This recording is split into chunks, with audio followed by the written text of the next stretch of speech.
Hoy vamos a continuar con el capítulo 7 de Finanzas Públicas y Fiscalidad Internacional. Esta unidad es sobre los impuestos al consumo y el impuesto al valor agregado.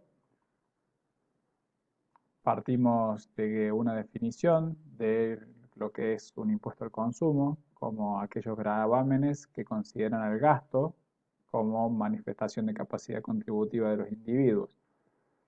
En este punto es posible distinguir, ¿sí? O se distinguen dos grandes ramas, que son aquellos que graban solamente una fase del proceso productivo, conocidos como monofásicos, de otros impuestos que alcanzan más de una etapa de la cadena de transacciones, que en este caso son los multifásicos. Si ustedes se fijan en el cuadro que tienen en pantalla, eh, dentro de los impuestos generales sobre el volumen de ventas, se abren estas dos grandes ventanas que son los monofásicos, como impuestos sobre fabricantes, sobre mayoristas, sobre minoristas, o los plurifásicos, que por ejemplo el impuesto al valor agregado o los impuestos en cascada.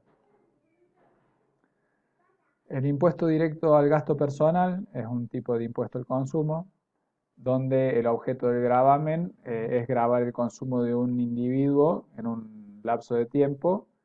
eh, de, de, esta forma alcanza todo gasto que se realice en bienes y servicios consumidos por el contribuyente en base a las declaraciones juradas que el mismo efectúe.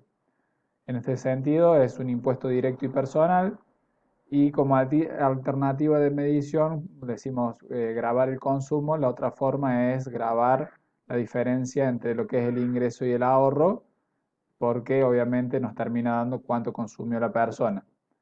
El problema que surge en este punto es qué sucede si yo estoy consumiendo con lo que ahorré de periodos anteriores, donde en ese caso se dificulta determinar de dónde salió dinero para consumir o eh, si se quiere, es una posibilidad de ocultar parte de la diferencia entre ingresos y ahorros del periodo.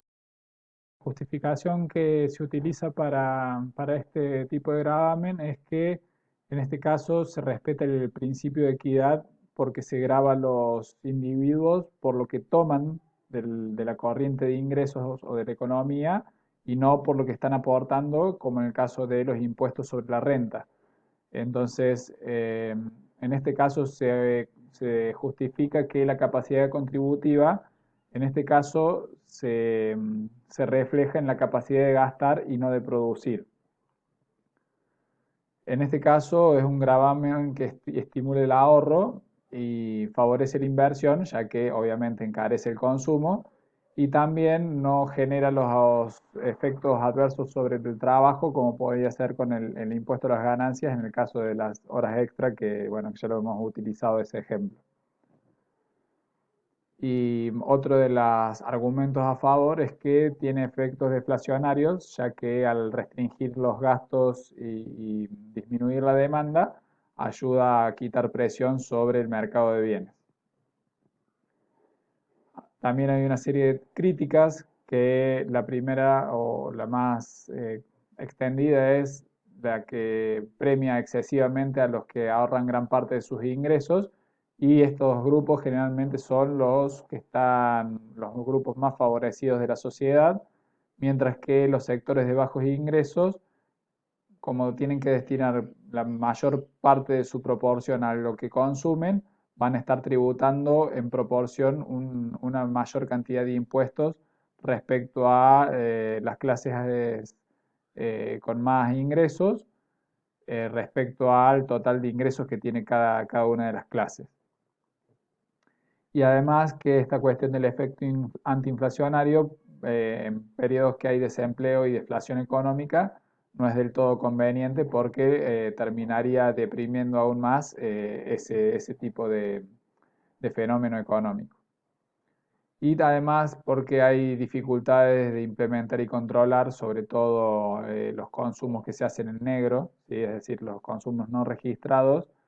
Por lo tanto, puede haber personas que están consumiendo más de lo que declaran y se viola el principio de equidad horizontal en ese caso. Bueno, entramos ya con impuestos monofásicos, que decíamos que en este caso solamente se graba una de las fases del proceso productivo, ya sea puede ser en la primera transacción, en transacciones intermedias o cuando es la venta al consumidor final. En ese caso es lo que se conoce como impuesto a las ventas minoristas. Entonces, la existencia de impuestos específicos al consumo puede contribuir a la eficiencia asignativa porque puede ayudar a remediar externalidades. También se analizan cuestiones de eficiencia impositiva porque al ser bienes de consumo masivo eh, es como que están muy regulados y se asegura la recaudación. También se puede trabajar sobre la equidad, poniendo impuestos específicos a bienes de lujo y no a bienes de consumo masivo o de primera necesidad, como una forma de castigar o de hacer tributar más a las clases que más ingresos tienen. También está ligado al principio del beneficio respecto a si consumo más bienes públicos o servicios públicos, debo tributar más. Y también como una forma de abordar los llamados males preferentes, como el alcohol, el tabaco. Entonces puedo grabar este tipo de consumos para desincentivar la demanda de estos productos. En Argentina, este tipo de gravámenes tienen la denominación de impuestos internos y, por ejemplo, algunos de los bienes o actividades que están alcanzadas es los tabacos, bebidas alcohólicas, eh, automotores, motores gasoleros, servicios de telefonía celular y satelital, ¿sí? Y también algunos objetos de lujo, automóviles bueno, y de embarcaciones como pueden ser yates, ese tipo de embarcaciones y también aeronaves. En caso del impuesto a las ventas manufactureras, en este caso recae sobre los fabricantes, que son el sujeto pasivo y son los que deben ingresar el tributo al fisco. En este caso, la ventaja de este tributo es que el número de fabricantes generalmente es menor al número de mayoristas, minoristas o consumidores finales. Por lo tanto, es más fácil controlar que se esté cumpliendo eh, el pago del tributo y también que no se esté eludiendo o evadiendo el impuesto. Acá la desventaja es que hay estímulos de reducir artificialmente lo que es la etapa de fabricación, diciendo que esa etapa en realidad son varias etapas. Por ejemplo, en la fabricación de autos, decir, no, bueno, la etapa de fabricación es hasta la parte de ensamblado, la parte de pintura y todos los detalles de carrocería es una etapa posterior y no de fabricación. O entonces de esa manera busco disminuir la base imponible sobre el cual se tributa el impuesto. En el caso del impuesto a las ventas mayoristas, lo que grava es las operaciones económicas en esta etapa intermedia, es decir, entre el fabricante y el consumidor final, si bien también puede estar el minorista, eh, que esa es una de las dificultades que tiene. En muchos casos el mayorista también es minorista, entonces es difícil, o también el fabricante es mayorista, entonces a veces es difícil determinar bien hasta qué parte de la fase de la actividad debería estar tributando o no, o en qué casos ciertas empresas deberían tributar y otras no. Además, lo que puede provocar procesos de integración de las empresas, o mejor dicho, de partición para disminuir la base imponible. En esto que decimos, si es fabricante, mayorista, va a tratar de armar otra empresa que sea solamente mayorista y separar los procesos, si bien por ahí puede que esto no sea del todo eficiente. Y bueno, además puede provocar que distorsionen los precios relativos de acuerdo a si la industria en cuestión agrega valor en etapas tempranas, como pueden ser la industria alimenticia, respecto a las industrias que agregan valor en etapas tardías, más ligadas a toda la parte comercial y de servicios, donde en las últimas partes del proceso se agrega notablemente más valor que en las actividades relacionadas con el rubro de alimentos. Y además puede generar distorsiones en la equidad porque los productos que consumen las personas de bajos ingresos son los que se caracterizan por agregar valor en las etapas tempranas respecto a los consumidos por personas de altos ingresos que generan valor en las etapas tardías, como puede ser un electrodoméstico. En el caso de los impuestos en cascada, grava todas las etapas del proceso productivo. Sin embargo, el principal problema es que se acumulan las bases imponibles y provoca distorsiones en los precios relativos porque, y bueno, y además genera distorsiones a que las empresas se integren verticalmente porque el gravamen se cobra en cada transacción. Entonces, si hay un fabricante, un mayorista, un minorista, puede que haya incentivos para no tener todas esas etapas de compra y venta. El fabricante se convierte en mayorista y también en minorista para ir, digamos, comiéndose ese impuesto y pasarlo a rentabilidad respecto a otras empresas que están divididas y que tienen todas esas etapas que van generando carga impositiva.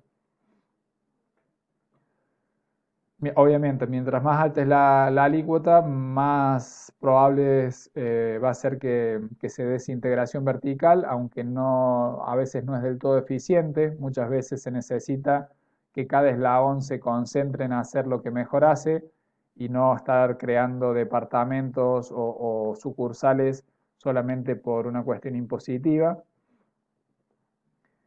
Y además, bueno, se genera el efecto piramidación en este tipo de impuestos que ahora lo vamos a desarrollar.